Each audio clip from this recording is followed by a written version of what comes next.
Caramel pudding. I can say we've made at least a few thousand servings. Today I'm sharing this master-level recipe. The tutorial has been adjusted. The sweetness has been reduced. However, it still has a normal sweetness overall. Let's start by making the caramel. Use 50 grams of granulated sugar. Boil 22 grams of water. It's really simple. Just watch its degree of browning, coloration. Wait until it reaches a caramel color. Then give the bottom of the pot a little shake.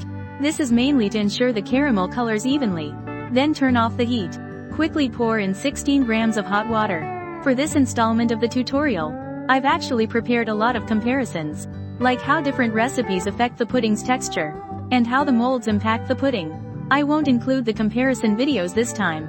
Otherwise, the video would really drag on, and everyone wouldn't have the patience to keep watching. So here, I'll just share the results directly. Let's chat while we make it. The weight of the eggs used is 106 grams after shelling. 12 grams of granulated sugar. 1 gram of vanilla extract. The vanilla extract is mainly used to enhance flavor and eliminate any fishy taste. 42 grams of condensed milk. The entire process is just stirring and stirring. When making pudding, there are actually no restrictions on molds. There are special pudding glass cups available. There are also aluminum molds. You can also use a bowl. Or you can use a mold like mine. However, different molds will affect the baked product of the pudding. There are differences. We have done many comparisons. The glass types and the mold I am using now.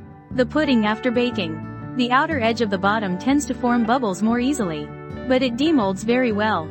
The aluminum mold. The pudding baked in it should have a beautiful texture. However, demolding requires using a spatula to run around the edge. Actually, you can make pudding with many different recipes. For example, some recipes have a higher milk content, or they have a higher content of cream, right? The egg mixture can also be adjusted. You can make an egg yolk-free version, or you can make a pure egg yolk version. You can also follow my recipe for a whole egg version. It's a recipe for the whole egg version. Here, I will directly talk about the texture. Pudding made with only egg whites has a firmer texture. There is less egg flavor. As for the whole egg version, it has a softer texture. The texture is very smooth. It has an egg flavor.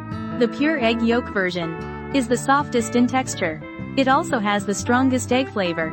If you only use light cream for the liquid part, then its texture will be firmer. Plus, the milk flavor will be very rich. If you only use milk, it has a very soft texture. The eggy taste will be more pronounced when eaten. It has a texture similar to egg custard. Now let's talk about baking time and temperature. Today, I'm using the Chandi, Great White Whale. The oven has been preheated. Bake at 160 degrees top and bottom for 60 minutes. Let's get back to the texture of that recipe. If that recipe has a bit more cream, its texture will be softer. The milk flavor will be slightly more pronounced. If the recipe contains cream and milk in a 1-to-1 ratio, the texture will also be very smooth. The overall flavor will balance the egg and milk tastes. This is the impact of different ingredient ratios, which affects the texture of the pudding.